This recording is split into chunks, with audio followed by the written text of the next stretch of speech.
Becoming a cinematographer can't be as easy as changing your Instagram bio, can it? Well, for me, at least, it's part of the story. With over 10 years in the industry and 5 of those being hired specifically as a cinematographer, I want to discuss the decisions that took me from being hired solely as a videographer to landing my first cinematography gig. I want to take you through the mindset shift that had to change, the skills that I needed to acquire to be able to be a working cinematographer, the gear that I recommend most DPs owning, and I think most importantly, give an indication of how many days I was hired as a cinematographer once I did make that mindset shift, and what percentage of my income did come from solely DP work, and what percentage was everything else. While it's true that changing my Instagram bio alone didn't contribute to my first cinematography gigs, I will say that it is part of the mindset shift. Back in 2020, when all that chaos was happening, I had a lot more time to develop and understand my craft, and I spent a lot of time focusing specifically on cinematography. And during that time, I stumbled across the work of a cinematographer, Kenzen Takahashi. I actually ended up reaching out to him and saying how much I loved the work that he was doing. I messaged him about being an aspiring cinematographer, but he told me this: you might not have been hired as a cinematographer yet, but my cinematography was great. And these words really stuck with me. Although I hadn't presented my work as a cinematographers could still see the value in my work. Actually, what I was doing was I was saying, hey, these are all the types of projects that I shoot, hire me for this. So that was my first mindset shift, was positioning myself in the market. So that's exactly what I did. I changed my Insta bio and I started posting like a DP, or at least what I thought posting like a DP looked like at the time. I started sharing stories of the way that I like to light things. I started having conversations with people, positioning myself as a DP. And with the client work that I was taking on, I was trying to have more conversations around the types of roles that we need on set, like a cinematographer or a director. And what this allowed me to do was, it allowed me to start having conversations with other people, talking about the work that I wanted to do and the work that they wanted to do, and hopefully find some synergies where I could come on set to be a cinematographer for them. A few months later, my first cinematography gig would land onto my lap. And that was because I had talked to a friend about wanting to be a cinematographer or wanting to shoot more cinematography gigs. And it just so happened that he had a director friend that was also looking for a cinematographer for a project. And that would be the first short film that I ended up DPing, but also the first piece of work that I would have under my belt as a cinematographer. Now, this wasn't my first paid gig, but it did allow me to test my different skills on set. Early 2021, I'd been introduced to someone who had only seen my cinematography work, and the way that he saw me was that I was a cinematographer. He then later found out that I did have a production company that I was running as well, but that was the start of people knowing me as a cinematographer rather than someone as owning a video production company. A couple months later, I would go on to do my first cinematography work for him. And although it wasn't the biggest or most glamorous project, it did eventually lead onto other projects with that director where I would get to shoot some of the craziest things, like shooting on top of the Sydney Opera House. If you want to hear more about that story, let me know in the comments below. Now, what are the skills that I think are most valuable as a cinematographer? I'm not going to go through all the stuff that you need to know to develop a really good image. This isn't the video for that. Of course, you need to understand how to light things and how to frame up a shot and how to make things as beautiful as possible. But the skills that I think that you need on set to be a great cinematographer is you need to have great communication skills, being able to talk to a wide range of people, and being able to lead a team. Being able to work a schedule so you can get the most out of your day, and being able to have great time management on set so that you don't miss shots. It doesn't matter how good you are at crafting an image, if you run out of time on set and you don't get everything that you need, you might not be hired again. Say it. It's a wrap. So I spent my time developing my skills as a cinematographer both through YouTube, but also through looking at what everyone else was doing in the industry, by getting onto unpaid gigs and using these techniques on set. And also in my own work, trying to use some techniques that I wouldn't normally use on a gig. Maybe this is like a corporate gig and whatnot, and trying to use these principles to see how far I could push them, whether that was with natural light or lighting itself. I think try to find projects that align with the type of work that you want to be producing as a cinematographer. That might be making your own, like passion projects that I've done over the years, where you're able to not only flex your creativity, but try new techniques that you might not have done before. And it's also a great way to get some clips for your reel.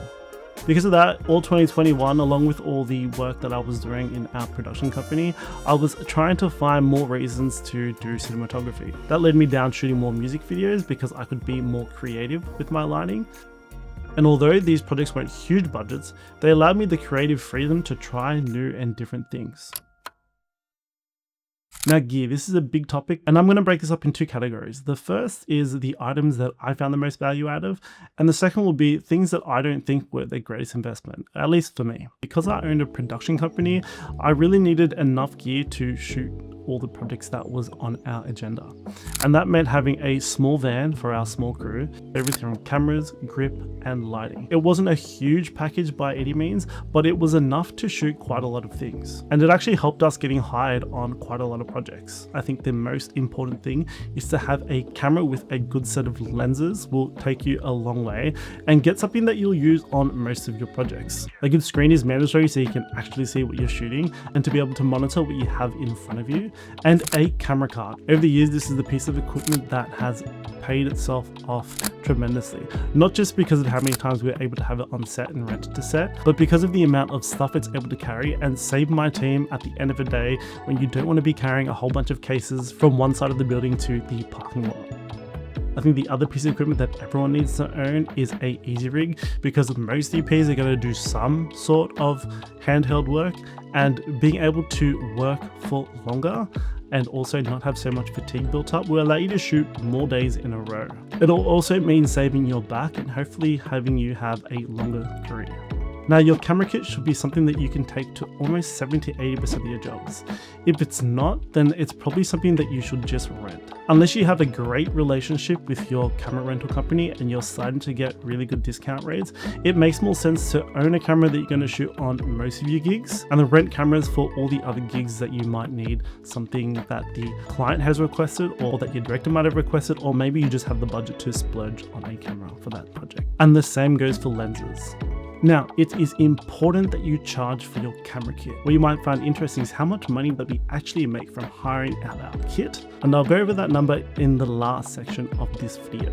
The last piece of gear that I think every cinematographer should own is a pair of wireless headsets.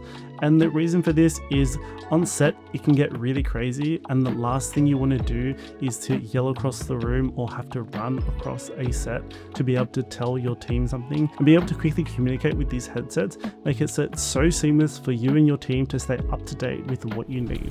Andrew. Fuck, he doesn't have his mic on. Whether it's pulling an extra light at the truck when they're already going there, or when you need to scrap something that doesn't look good. And it also makes it easy for those finer adjustments when you're just not in the same space as your gaffer and you need to communicate to him what percentage you might need, even though he may not even change it.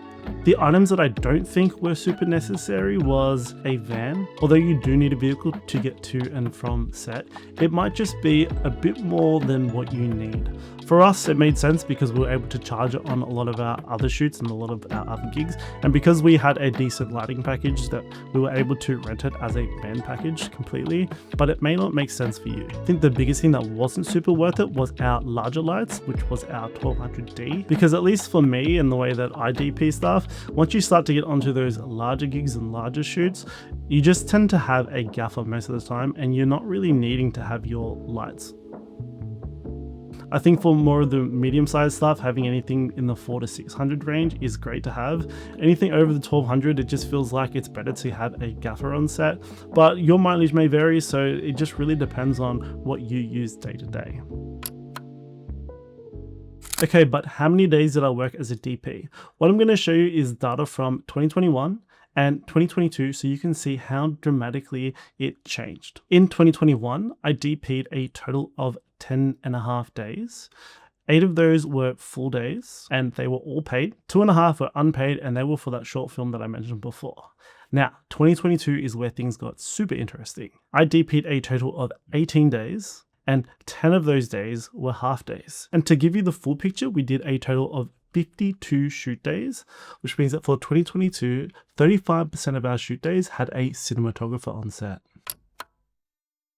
In 2022, I was charging $1,700 as a cinematographer, and with 18 days worked, that came to a total of $30,600. And why it's important that you charge for your camera kit, especially as a DP, but overall as someone who works in the industry, we ended up charging out 50 camera packages for 2022. My camera package was billed at $500 per day, which gives me a grand total of $25,000 for the year.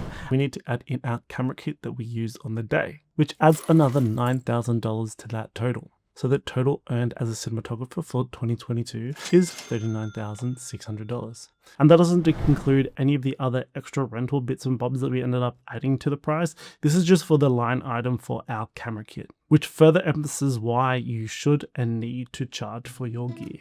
I really hope this video has given insight on my journey, and I hope it helps you on yours, and I hope it gives you the confidence to start to get out there and maybe just change your bio to cinematographer if that's something you want to do. Although this video was based on how I became a cinematographer, what I'm hoping to do on this channel is help you in your video journey, whether that's something that you want to do, whether it's you want to build a production company, whether you just want to learn how to create videos.